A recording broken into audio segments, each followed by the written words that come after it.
GTB enclave हत्याकांड का खुल गया रहस्य। सायरा का हत्यारा रिजवान करनाल से पकड़ा गया। पुलिस ने हत्या में इस्तेमाल कट्टा भी किया बरामद।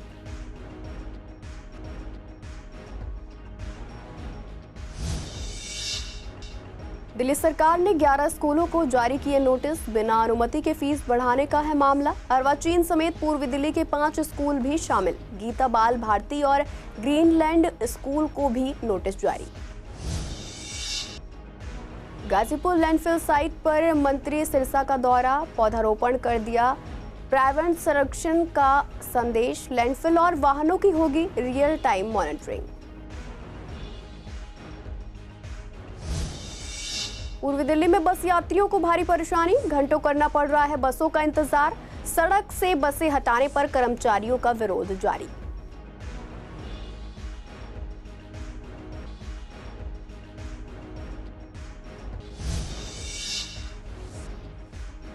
हेडगेवार अस्पताल की नर्स की सड़क हादसे में दर्दनाक मौत। घर से हॉस्पिटल जाते समय हुआ एक्सीडेंट। कार से टक्कर मारने वाला गिरफ्तार।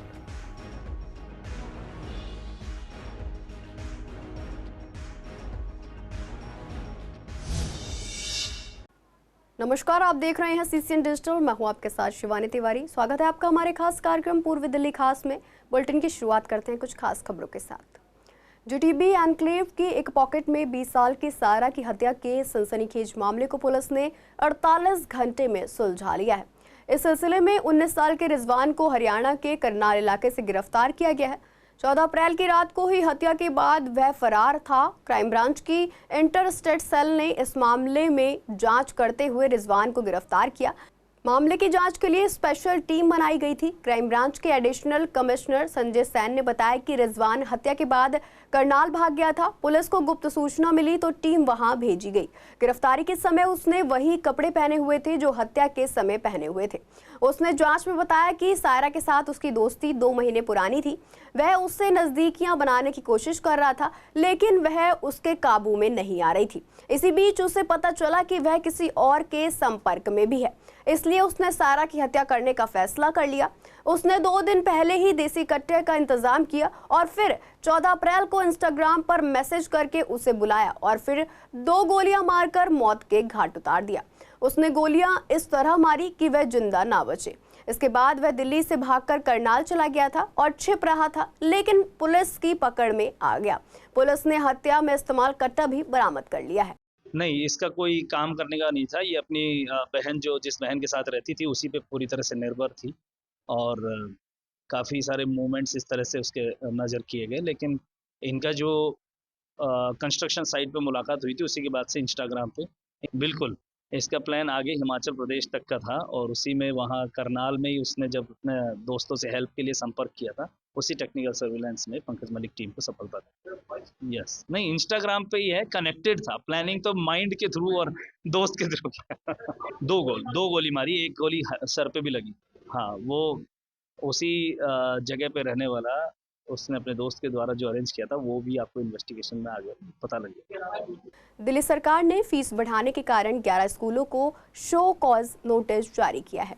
इनमें पूर्वी दिल्ली के 5 स्कूल भी शामिल हैं। सरकार की तरफ से दी गई जानकारी के अनुसार स्कूल में बिना अनुमति के बढ़ाई गई फीस को लेकर मिल रही शिकायतों के आधार पर यह नोटिस जारी किया गया है। इन शिकायतों को देखते हुए रेखा गुप्ता सरकार ने एसडीएम की अध्यक्षता में सभी स्कूलों के ऑडिट के लिए टीमों का गठन किया था।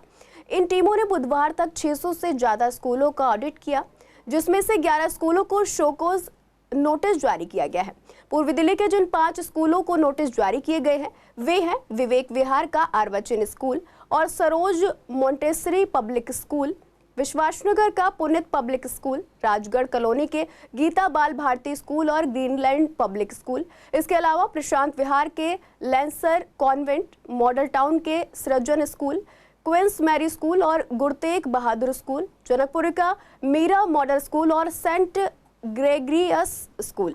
शिक्षा मंत्री आशीष सूद ने कहा कि स्कूलों पर एक्शन लेने का विकल्प आम आदमी पार्टी के पास भी था, लेकिन वो उन रिसोर्स का इस्तेमाल दूसरे राज्यों के चुनाव में कर रहे थे। हमारी सरकार नई है, लेकिन हम दिल्ली की जनता को राहत देने की रेजोल्यूशन से आए हैं। वहीं दिल्ली के 20 स्कूलों में डमी स्कूल चलाए जाने को लेकर भी एक्शन लिया गया है। आपको बता दें कि 7 अप्रैल को दिल्ली के शिक्षा मंत्री आशीष सूद ने घोषणा की थी कि हमारी सरकार ने एसडीएम की अध्यक्षता में कमेटी बनाई है जो दिल्ली के हर स्कूल का ऑडिट करेगी। इसके बाद ये एक्शन सामने आया है। सीएम रेखा गुप्ता की सरकार ने एसडीएम को निर्देश दिया है। कुल 18 सवाल बनाए गए हैं, इसके जवाब स्कूलों को देने होंगे। दिल्ली सरकार के मंत्री मनजिंदर सिंह सिरसा ने वीरवार को गाजीपुर लैंडफिल साइट का दौरा किया। इस दौरान उनके साथ स्थानीय निगम पार्षद प्रियंका गौतम, शाहदरा साउथ जोन के अध्यक्ष संदीप कपूर और दूसरे वरिष्ठ अधिकारी मौजूद रहे। मंत्री सिरसा ने लैंडफिल साइट पर पौधारोपण कर पर्यावरण सुधार की दिशा में एक संदेश दिया और सुधार कार्यों का जायजा लिया। इसके बाद उन्होंने साइट पर जमीनी स्थिति की समीक्षा को लेकर एक बैठक भी की। मंत्री सिरसा ने बताया कि दिल्ली सरकार राजधानी को स्वच्छ और आधुनिक शहर बनाने के लिए काम कर रही है। उन्होंने कहा, मैं पूरे विश्वास के साथ कह सकता हूं कि दिल्ली जल्द ही दुनिया के अग्रणी शहरों में गिना जाएगा। आने वाले दिनों में दिल्ली में हर वाहन पर नजर रखी जाएगी और प्रदूषण से जुड़ा रियल टाइम डेटा सरकार के डैशबोर्ड पर मौजूद होगा। उन्होंने ये भी बताया कि शहर की हर लैंडफिल साइट की माइक्रो मॉनिटरिंग की जाएगी, जिसमें रोजाना कचरे की मात्रा और सफाई की स्थिति का अपडेट दर्ज होगा। बलसवा के बाद बहुत बड़ा ये हमारा एक जो लैंडफिल है, इसके अंदर आज लगभग 80 लाख मैट्रिक टन कूड़ा पड़ा हुआ है, 84 लाख मैट्रिक टन। और आज हमने एमसीडी के और इनके सभी अफसरों को ये बताया कि काम इन्होंने तेजी से शुरू किया है। अगले 6 महीने में लगभग 7 से 8 हज़ार मैट्रिक टन कूड़ा रोज़ यहाँ से प्रोसेस होगा। लेकिन जो बायोमैनिंग हो रही है वो कम है, क्योंकि अगर आपको 70 लाख मैट्रिक टन कूड़ा जो अब इस वक्त पड़ा हुआ है यहाँ पे 14-15 लाख ये बड़ी मुश्किल अभी तक कर पाए हैं, उसको हटाने के लिए सिर्फ 5-6 साल लग जाएंगे। हमने इनको आज ये डायरेक्शन है कि आपको इमीडिएटली एक तो जो नया कॉन्ट्रैक्टर है जो उसकी कमिटमेंट है 8,000 मैट्रिक टन रोज़ के कूड़े की हटाने की, उस तक को पहुँचेगा अगले 4-5 महीनों में, ये इंश्योर करे, नहीं तो ही विल बी पेनलाइज। और सेकेंडली इसको हटाने के लिए दूसरा एक सेम टाइम पे एक एजेंसी और दूसरी साइड से भी करने का एक्सप्लोर की जाए ऐसा, और इसको संभव बनाना है अगले 3 से 4 महीनों के अंदर ऐसा टेंडर अवार्ड हो जाए, उस पर काम शुरू हो जाए, आरएफपी फ्लोट हो जाए और एक एजेंसी की बजाय 2 कॉन्ट्रैक्टर अगर इसको शुरू करेंगे तो मैं मानता हूं कि आने वाले 3 से 4 साल में इसको हम पूरे खत्म कर पाएंगे। लेकिन जो कि देश के प्रधानमंत्री नरेंद्र मोदी जी का संकल्प है, वादा है दिल्ली के लोगों से, हमारी मुख्यमंत्री रेखा गुप्ता जी ने इंश्योर किया उस वादे को पूरा करने का। हम ये कमिटमेंट दे के जाते हैं, ये कूड़े के पहाड़ दिल्ली से जैसे डायनासोर आज कोई नहीं देख पा रहा, आने वाले समय में कूड़े के पहाड़ भी कोई नहीं देख पाए। पूर्वी दिल्ली के Dilshad garden cluster bus depot को कॉन्ट्रैक्ट खत्म होने के कारण डिपो को बंद कर दिया गया है। इस फैसले के बाद डिपो से चलने वाली सभी क्लस्टर बसों का चलना बंद कर दिया गया है, जिससे इलाके के लोगों को भारी दिक्कतों का सामना करना पड़ रहा है। लोगों का कहना है कि उन्हें अब 1 से 2 घंटे तक बस का इंतजार करना पड़ता है। पहले जहां आसानी से बस मिल जाया करती थी, अब वहीं बसें या तो लेट हैं या कम चल रही हैं। बस सेवा प्रभावित होने के कारण कई यात्रियों को अब ऑटो का सहारा लेना पड़ रहा है, जिससे उनका यात्रा खर्च भी बढ़ गया है। क्लस्टर बसों में जहां कम किराए में सफर हो जाता था, वहीं अब लोगों को अपनी मंजिल तक पहुंचने के लिए ज्यादा पैसे खर्च करने पड़ रहे हैं। वीरवार को हालात और भी खराब रहे, जब कई रूटों पर बसें बिल्कुल ही नहीं पहुंची और लोगों को काफी मशक्कत करनी पड़ी। आपको बता दें कि पूर्वी दिल्ली के दिलशाद गार्डन में क्लस्टर बसों का कॉन्ट्रैक्ट खत्म होने के बाद डिपो पर ताला लगा दिया गया है। वहां काम करने वाले कर्मचारियों ने आज भी प्रदर्शन किया। उनका कहना है कि उन्हें पिछले 1.5 महीने से सैलरी नहीं मिली है और अब अचानक डिपो बंद कर दिया गया है। कर्मचारियों को पहले कोई सूचना भी नहीं दी गई। सर, हमारी सैलरी की मांगे हैं जी, हमारे को सैलरी नहीं दी जा रही है और हम परेशान हैं। रेंट पर रहने वाले हैं, दूध भी है, हर चीज़, पानी भी है, हर चीज़, बच्चों की फीस भी है। और मतलब साहब हम कहाँ से देंगे? मतलब हम गोवर्धन ट्रांसपोर्ट में नौकरी कर रहे हैं और हमारे को टाइम पे सैलरी नहीं दी जा रही है। अब बताओ हम क्या करें? ड्राइवर हैं। किस रूट पर आप गाड़ी चलाते थे? हम 978 पर चलाते थे। क्या क्या रूट रहता था? रूट क्या क्या रहता था? आज़ादपुर से नजफगढ़, आज़ादपुर से नजफगढ़। तो आपको कोई बताया गया सैलरी? कुछ नहीं बताया गया, क्या है? कुछ भी नहीं बताया गया, कोई खबर नहीं दी गई। परसों हमने गाड़ी चलाई है, परसों कुछ भी बात नहीं हुई। कल सुबह आए, ताला लगा मिला है, कोई खबर नहीं, कोई सूचना नहीं। 2 साल पहले 6 तारीख को, 5 तारीख को, 8 तारीख को सैलरी आ जाती थी। और जी जब से बाद में सैलरी 17 में 18 में 19 में गिरनी शुरू कर दी सर। ये गरीब आदमी है, साहब दिन अपनी जान पे खेल गए हैं, सवारी ढोते हैं, परेशान हैं। ऐसे हम ऐसे रूट पर चलते हैं जहाँ कोई ड्राइवर जाने तैयार नहीं। 258 का पूरी दिल्ली में सबसे गंदा रूट है। हम उनकी माँ बहन की गाड़ी भी सुने, इन्हें कमा के दें, जो हम लेट हो जावे या कोई बात हो जावे, हमारी सैलरी में से पैसे भी कटते हैं सर जी। ये कोई लेडीज़ गाड़ी में उल्टी कर देती है तो 200 रुपये कंपनी देती है, वो भी नहीं देते, वे भी ड्राइवर की जेब से कटते हैं। हम बहुत परेशान हो चुके इस डिपो से। अब सारे ड्राइवर एक जैसे तो है नहीं, बेचारे सब गरीबी तबके के लोग हैं। हमारी रिक्वेस्ट यही है कि भाई गरीब आदमी सारे काम है, गरीब भी अमीर भी सारी चीज़ें, लेकिन हमारी ये जो सैलरी है ये हमारी आ जानी चाहिए। नहीं, पहले स्टार्टिंग में जब आती थी सैलरी तो 6 तारीख के आसपास, 5 से 6 की तारीख के बीच में सैलरी आ जाती थी। फिर इन्होंने बीच में लेट करनी शुरू कर दी, धीरे धीरे टाइम बढ़ाते रहे, 20 तारीख तक का टाइम कर दिया। 20 तारीख से मतलब 6 तारीख से लेकर 20 तारीख के बीच में ही सैलरी, मतलब 18-19 से पहले सैलरी नहीं आती थी। क्या कह रहे हैं, क्या कोई सूचना नहीं है, किसी भी प्रकार से कोई रिस्पॉन्स नहीं है, अभी तक किसी का कोई रिस्पॉन्स नहीं है हमारे पास। यहाँ लगभग होंगे 700-800 बंदे होंगे, और यहीं कह नहीं है कई डिपो बंद हो गए जब से गवर्नमेंट आई है। इलेक्ट्रिक के चक्कर में इलेक्ट्रिकल के चक्कर में ना कोई वर्कशॉप वाला रखा जा रहा है। यूँ बोलते हैं ITI लाओ, ITI कहाँ से करेंगे? हाँ, बात सही है। 35 साल में ITI करेंगे? अब शादी हो रखे 20 बच्चे देखेंगे ITI करेंगे? घंटे खड़ा हूँ मैं, मुझे जाना था प्रीत विहार मुनेरिका। 1 घंटे खड़ा, सुबह को भी ऑफिस जाता हूँ, मेरे घर वाले भी, और इसी 336 का रोड था इस डिपो में। अच्छा ये बताइए कि क्लस्टर बस बंद होगी, कितनी दिक्कतें होगी? बहुत दिक्कतें होती हैं सर, बहुत दिक्कत होगी। ये डिपो तो यहाँ से 336 का रोड था, बहुत अच्छी सर्विस थी पहले, अब एक भी गाड़ी नहीं आती सर, आती नहीं है बिल्कुल। जब है नहीं कोई गाड़ी, क्लस्टर बस होने से फिर सस्ता किराया था इसमें, 5-10 रुपये देखे हम पहुँच जाते थे अपनी मंजिल पे। अब AC वाली गाड़ी में 25 रुपये कहाँ से देंगे? दिक्कत, डबल खर्चा पड़ जाता है सर। भाई मेरे को 1 घंटा हो गया, मैं तो हमेशा आने जाने क्लस्टर में करता था, अब बस ही बंदे बता रहे क्लस्टर आने दे, अब AC में जाना पड़ेगा। किराया भी ज़्यादा है AC में। कितनी दिक्कतें हो रही हैं? बहुत ज़्यादा दिक्कत हो रही है जी। मेरे को तो यही जाना है जी, कह रहे मैं आपका बस अड्डे तक। हाँ जी, बस आती है या आती थी, अब तो डिपो ये था, यहीं से चलती थी बन के ज़्यादातर आनंद विहार तक की तो, लेकिन अब है ही नहीं कोई बस यहाँ से। बंदी हो गई? हाँ जी, डिपो बंद है जी, ताला लगा हुआ है। तो बस आती नहीं है, बहुत कम आती है। बहुत कम आती है। कितनी दिक्कतें हो रही हैं यहाँ? बहुत दिक्कत हो रही है, हमारे भाई परेशान हो गए, नौकरी से बैठ गए सब। 1.5 घंटा हो गया।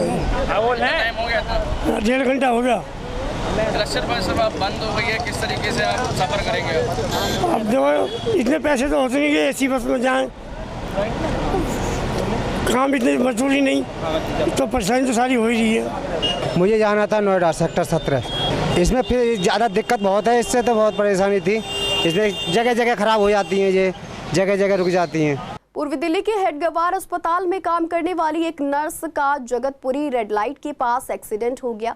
वह अपनी बाइक से घर से गर्ग हॉस्पिटल जा रही थी, तभी जगतपुरी रेड लाइट के पास पीछे से एक कार ने उन्हें टक्कर मार दी। टक्कर के बाद वह बाइक से गिर गई और उनकी मौके पर ही मौत हो गई। परिजनों ने बताया कि वह टाके खुलवाने जा रही थी। हादसे के बाद उन्हें अस्पताल ले जाया गया, लेकिन वहां डॉक्टरों ने उन्हें मृत घोषित कर दिया। अस्पताल के यूनियन प्रेसिडेंट ने बताया कि वह 2003 से अस्पताल में काम कर रही थी। जिस कार से एक्सीडेंट हुआ वह जब्त कर ली गई है और कार चलाने वाले को पुलिस ने पकड़ लिया है। चश्मदीदों ने बताया कि कार के डिग्गी में कई नशीले पदार्थ और शराब की बोतलें भी मिली हैं। सुनकर नहीं आए हमारे पड़ोसन है ना, और मेरे सामने ऐसा निकली है सवेरे पट्टी करवाने के लिए। मैंने उससे पूछी, मैंने कहा बड़ा ऊंचा सूट पैर रखा आज, तो कह रही मैं पट्टी में गंदा हो जाएगा, इस वजह से पैर के जा रही हूँ, आकर ये बदल लूंगी। क्या हुआ, क्या है घटना, क्या हुआ? अब वो तो आई है यहाँ पट्टी कराने के लिए बाइक पे। अब भैया मुझे ना पता टक्कर कैसे मारी है उसने, आगे से मारी है टक्कर, जन पीछे से मारी है टक्कर, वो मरी एक्सीडेंट थी है बस। तो मेरी बुआ जी लगती थी और वो कृष्णा यहाँ जगतपुरी के साइड एक्सीडेंट हुआ है, गाड़ी वाले ने पीछे से मारी है टक्कर बाइक में। कौन सी गाड़ी थी? गाड़ी थी पता नहीं, मुझे नाम नहीं पता मुझे गाड़ी का। नहीं बाइक पे थी वो, और पीछे से गाड़ी वाला आया बहुत तेज स्पीड में, उसने टक्कर मारी, वो रगड़ते हुए गए हैं और फिर डायरेक्ट हॉस्पिटल लेके आए उसके बाद, और फिर वो बताया नहीं। हॉस्पिटल में क्या वर्कर थी, काम करती? हाँ ये वर्कर थी यहाँ पे हेडगोर हॉस्पिटल में। कितने बजे की घटना होगी? ये 8:30-9 बजे के करीब की। देखिए हमारी साथी अनिता जी का एक्सीडेंट हो गया था आज कृष्णानगर में, पुलिस वाले उन्हें यहाँ लेकर आए थे। उसके बाद बगैर एमएलसी के यहाँ से पुलिस वाले जो लेकर आए थे वही लेकर चले गए। कहते हैं कि हमारा नहीं था, ये जगतपुरी थाने का था, जगतपुरी थाने का था। बगैर एमएलसी कराए जगतपुरी थाने ले गए। वो तो हमें सीएमओ साहब ने बताया कि मैंने मेडिकल को बोला था, लेकिन उन्होंने कराई। हम जगतपुरी थाने गए हैं, उसके बाद हम लेके आए हैं जिसने एक्सीडेंट करा है। पुलिस की कार्रवाई से संतुष्ट नहीं है? अभी तक बिल्कुल संतुष्ट नहीं है। आपकी कर्मचारी थी, किस डिपार्टमेंट में थी वो? वार्ड नंबर 5 में थी, अनीता उनका नाम है। हमें जानकारी लगी कि इनका एकदम एक्सीडेंट हो गया। जो उनसा व्यक्ति गाड़ी चला रहा था उन्हें पेट के ऊपर गाड़ी चढ़ा दी, गाड़ी तक हटाई भी नहीं उसकी। गाड़ी के अंदर बहुत सारी दारू मात्रा में दारू प्राप्त हुई है। हेड गेवार के अंदर जो कांस्टेबल मुकेश जी है और एक जना और है, उन दोनों ने उनके साथ मिली भगत से उस लड़की ने जो गाड़ी में बैठी हुई थी उन्हें इसमें से कई सारे पैकेट निकाले हैं। वो पैकेट गांजा भी हो सकते हैं। ये हेड गेवार की पुलिस का है जो यहाँ पे काम कर रही है, ड्यूटी पे, ऑन ड्यूटी। शराब की बोतलें बहुत सारी मिली हमारे को मात्रा में। हमारे प्रेशर से उन्होंने यहाँ पे गाड़ी चेक करने दी है। हाँ जी, टीवीएस राइडर थी। जब पीछे से टक्कर मारी थी? पीछे टक्कर मारी। क्या पूरी घटना क्या थी, थोड़ा उस पर प्रकाश डालो। हम हॉस्पिटल जा रहे थे, वो ने ऑपरेशन करवाया था, उसकी पट्टी बदलवाने जा रहे थे गर्ग हॉस्पिटल में, तो यही मेन रोड पे उसने पीछे टक्कर मार दी। इन दिनों सोने के दाम आसमान छू रहे हैं, जिससे आम आदमी के लिए ज्वेलरी बनवाना मुश्किल होता जा रहा है। सोना करीब 98,000 रुपए तक पहुंच चुका है, जिससे न सिर्फ ग्राहक बल्कि ज्वेलर्स भी परेशान हैं। जब हमारे संवाददाता ने कृष्णनगर के ज्वेलर्स से बात की तो उनका कहना था कि इस बार बढ़े हुए दामों ने कामकाज को बुरी तरह प्रभावित किया है। दुकानों पर ग्राहकों का आना जाना लगभग बंद हो गया है और लोग सोना खरीदने से बच रहे हैं। अब लोग शादियों में भी सोना खरीदने से पहले 100 बार सोच रहे हैं। अगर खरीदना भी पड़े तो बहुत कम सोना खरीदा जा रहा है। बहुत फ़र्क पड़ गया है। सोने का रेट आज 98,000 रुपये हो गया। इसलिए कस्टमर बहुत कम हो गया। रेट बढ़ने का कारण जो है अमेरिका और बाहर के देशों की लड़ाई ये है। सोने पे इफेक्ट बहुत ज़्यादा पड़ा है, काम है ही नहीं। तो मतलब कोई आ ही नहीं रहा है? बिल्कुल नहीं, बिल्कुल सेल कम है, बहुत नाम मात्र रह गई है। रेट तो हमारे भी हाथ में नहीं है, ना इंडिया के हाथ में है। रेट तो बाहर इंटरनेशनल रेट है। अब जैसे रेट बढ़ता जा रहा है, काम कम हो रहा है। क्या रीज़न ये भी है कि अभी शादी में सीज़न नहीं है, ये भी वजह है क्या? कहीं शादियों में सीजन आएगा, थोड़ा बहुत घाघ निकल आएगा। अभी तो कस्टमर भी नहीं है। पहले नॉर्मल डेज में कितनी सेल हो जाती थी? जैसे शादी नहीं, सबका काम अच्छा था, सब मार्केट में काम चल रहा था। रेट ही इतना हाई हो गया है, फ़र्क तो पड़ना है अपने आप। तो छोटी बनेगी, बड़ी बहुत कम हो जाएगी। छोटे आइटम में अंगूठी, टापस, बाली 10 ग्राम के अंदर 10 ग्राम सोना ही जो आपका 1 लाख रुपए होगा तो कहाँ से कस्टमर लेगा? आम मिडिल आदमी के हाथ से निकलता जा रहा है। सर आते हैं कस्टमर, रेट की वजह से कस्टमर ले ही नहीं पाते। 10,000 में पहले सब कुछ आ जाता, आज की डेट में 10,000 में कुछ नहीं आता। कस्टमर की जेब से बाहर हो चुका है सोना का, तो कस्टमर आना ही कम हो गया है। बहुत कम है या बिल्कुल आना ही बंद? बिल्कुल एंट्री बंद हो गई जी। आना ही बिल्कुल खाली आते हैं, सुबह से शाम तक खाली बैठ के जा रहे हैं जी। काम बिल्कुल बंद है। रेट कम होगा तो कस्टमर आएगा सर। रेट ही नहीं कम हो रहा तो कस्टमर का बजट में ही नहीं आ रहा सोना। बजट में आएगा तो ही तो लेगा कस्टमर। नहीं, ऐसा तो नहीं है। अब स्टॉक बढ़ रहा है, स्टॉक का थोड़ी हम कुछ कर सकते हैं। स्टॉक ही बढ़ रहा है, काम होगा तो सर्कल चलेगा ना। नहीं, बहुत मुश्किल हो रहा है मिडिल क्लास के लिए।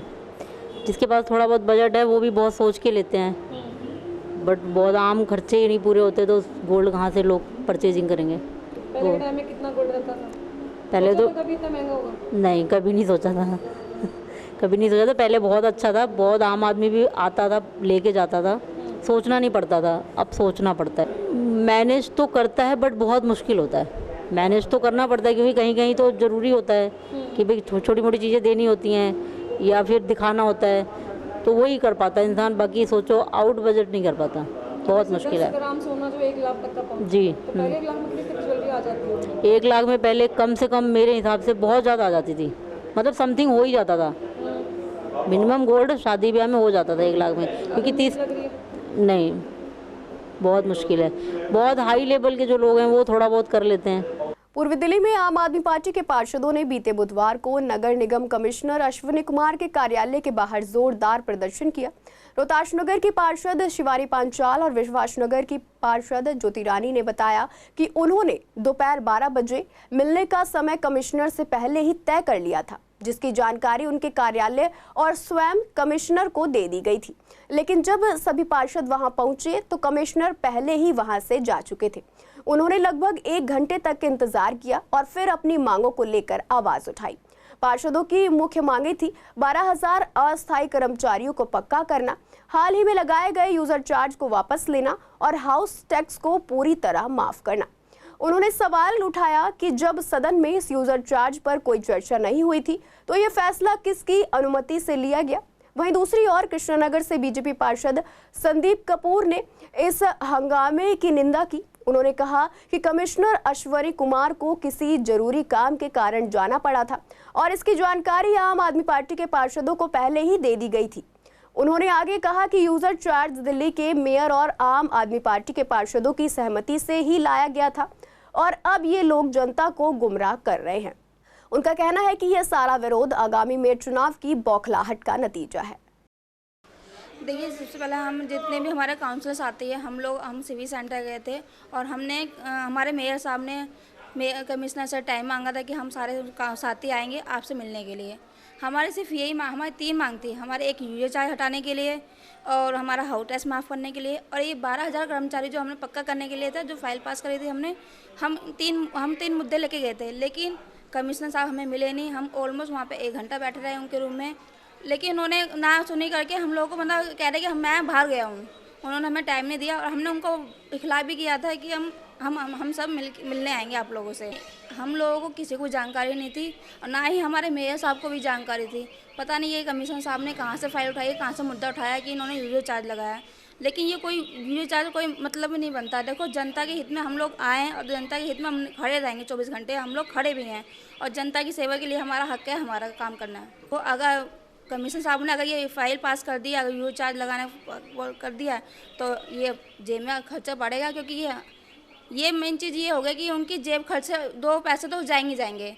इतना गरीब इंसान कोई कमाता है नहीं जितना खर्च जाएगा। हमारा हाउस टैक्स भी देखो वो माफ़ नहीं करे, हमने वो मांग भी करी। ये सारा यूजर चार्ज ये हाउस टैक्स में लगा के देंगे। जैसा कि कल आपने देखा कि कल हमारे महापौर महेश खींची जी के साथ और अपने साथी निगम पार्षदों के साथ हम सभी कमिश्नर साहब से मिलने गए थे और उनसे यह अपील करने गए थे कि सबसे पहले तो यूज़र चार्जेस का जो बिल बिना सदन में लाए हुए जो आपने दिल्ली की जनता पर थोप दिया उसको आप वापस लें और हाउस टैक्स जो हमने सदन में पास किया था माफ़ कराने के लिए, हाउस टैक्स को माफ़ किया जाए।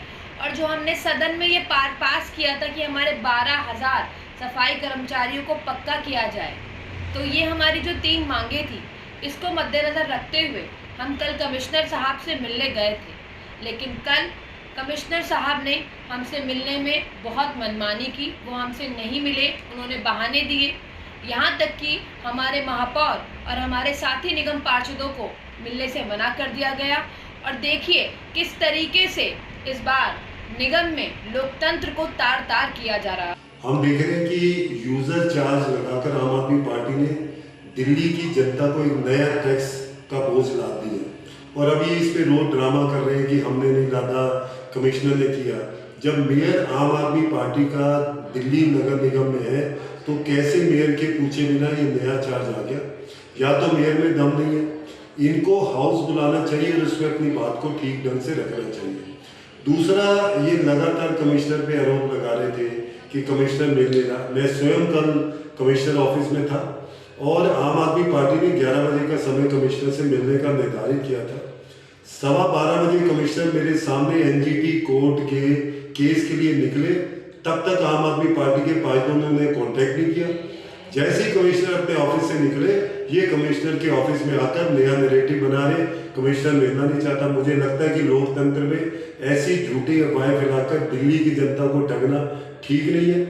अप्रैल महीने की शुरुआत से ही स्कूलों का नया सेशन शुरू हो गया है, लेकिन अभी तक सभी छात्रों को जरूरी किताबें नहीं मिल पाई हैं। इसी का फायदा उठाकर बाजार में नकली किताबें बिक रही हैं। एनसीईआरटी की किताबों को चोरी छिपे छपाई कर दिल्ली एनसीआर में बेचा जा रहा है। इसी को लेकर झील के सचदेवा बुक्स के मालिक राजीव सचदेवा ने बताया कि एनसीईआरटी समय पर किताबों की सप्लाई नहीं कर पा रही है, इस वजह से बाजार में नकली किताबें आ रही हैं। उन्होंने बताया कि माता पिता और छात्र असली नकली किताबों को पहचान नहीं पाते और बाद में जब वो हमारे पास आते हैं तब उन्हें पता चलता है कि किताबें नकली हैं। इस बार खासकर कक्षा 5वीं, 6ठी और 7वीं की किताबों में सिलेबस और प्रिंटिंग में काफी बदलाव हुए हैं, इसलिए उनके आने में देरी हो रही है। ग्राहकों का कहना है कि इस पर सख्त कार्रवाई होनी चाहिए, क्योंकि नकली किताबें बच्चों के भविष्य को नुकसान पहुंचा सकती हैं, उनकी आंखों और मानसिक विकास पर भी असर डाल सकती हैं। ये सच्चाई है कि डुप्लीकेट बुक्स आ रही हैं, लेकिन इसके अंदर पूर्ति नहीं हो पा रही बुक्स की। अब जैसे 7 चेंज है, 8 चेंज है, 4th 5th की चेंज है, तो उसके अंदर बुक्स आ नहीं रही। लेकिन गवर्नमेंट ने अपनी तरफ से करा है कि हाँ जी रेट भी रिड्यूस करें, मगर पायरेसी नहीं रोक पा रहे वो लोग। तो इससे नुकसान क्या हो रहा है? इससे नुकसान एक तो गवर्नमेंट का ही हो रहा है, गवर्नमेंट रेवेन्यू को आ रहा है। उसके बाद जो मटेरियल मिलना चाहिए जिस उसमें वो लोगों को मिल नहीं पा रहा। और इसके अंदर प्राइवेट बुक्स के अंदर भी काफ़ी पायरेसी है साथ में। ऑनलाइन का सबसे बड़ा रोल है इसमें पायरेसी के अंदर। ऑनलाइन का सबसे वहाँ पे 100% डुप्लीकेट ही देते हैं वो तो लोग खरीदते हैं ऑनलाइन खरीदते हैं और डुप्लीकेट उनको मिलते हैं। हमारे पास भी आते हैं कई कस्टमर, बोलते हैं कि हमारे को यही लाए, और कल भी आई हैं कुछ बुक्स। तो वो भी पायरेटेड थी सारी की सारी। तो पता किस तरह डिफरेंस कैसे पता चलता है कि बुक्स पायरेटेड? पेपर क्वालिटी हल्की होती है उनकी, पेपर क्वालिटी का काफ़ी ज़्यादा उसमें होता है, इफेक्ट पड़ता है बच्चों की आइज़ पे, बहुत इफेक्ट पड़ता है उसकी। तो सिलेबस भी चेंज कर देते हैं या फिर सिर्फ क्वालिटी में ही डिफरेंस आता है? क्वालिटी का बेसिकली तो ये है, अब सिलेबस तो उसके अंदर अगर सेम होगी तभी तो डुप्लीकेट कहलाएगी ना। मैम बच्चों के एजुकेशन पर बहुत ज़्यादा इफेक्ट हो रहा है इस चीज़ का। बाकी गवर्नमेंट को हार्ड से हार्ड इसके अगेंस्ट जाना चाहिए कि जितनी जल्दी हो सके पायरेसी को रोका जाए। पहले भी सुनने में आता था ऐसे कि बुक्स डुप्लीकेट आ रही है? नहीं मैम, मेरी नॉलेज में ऐसा कभी मैंने अभी तक नहीं सुना। बता रहे हैं कि ये अब आ रही हैं। अभी आप क्या बुक्स लेने आए यहाँ पे? हाँ जी, मैं बुक लेने ही आया था मैम। मैम 5th और 6th की। ठीक है, तो बुक्स मिल रही है या नहीं? मैम 6th क्लास की मुझे संक्षिप्त रामायण चाहिए, वो अवेलेबल नहीं है मार्केट में कह रहे हैं। क्या ये भी रीज़न बनता है शॉर्टेज होने का कि डुप्लीकेट? में भी हो सकता है। क्या लगता है रीज़न क्या होना चाहिए? मैम आइडिया नहीं है इस चीज़ का। स्कूल में कह रहे हैं कि बुक लेके आइए, अब मार्केट में बुक ही अवेलेबल नहीं है, क्या किया जाए? पेरेंट्स के लिए भी सबसे बड़ा इशू आ रहा है, कहाँ जाएँ, कहाँ देखें, कुछ नहीं क्लियर हो रहा। पूर्वी दिल्ली के न्यू लायलपुर इलाके में आवारा कुत्तों की संख्या लगातार बढ़ती जा रही है। स्थानीय लोगों का कहना है कि नगर निगम इस पर कोई ठोस कदम नहीं उठा रहा है। ना तो कुत्तों को पकड़ा जा रहा है और ना ही उन्हें इलाके से हटाया जा रहा है।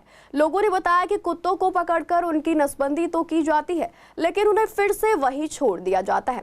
इन कुत्तों के कारण आए दिन किसी न किसी को काटने की घटना हो रही है, जिससे डर और चिंता का माहौल बना हुआ है। स्थानीय लोगों की मांग है कि नगर निगम को जल्द से जल्द इस समस्या पर सख्त कदम उठाने चाहिए, ताकि लोगों की सुरक्षा सुनिश्चित की जा सके।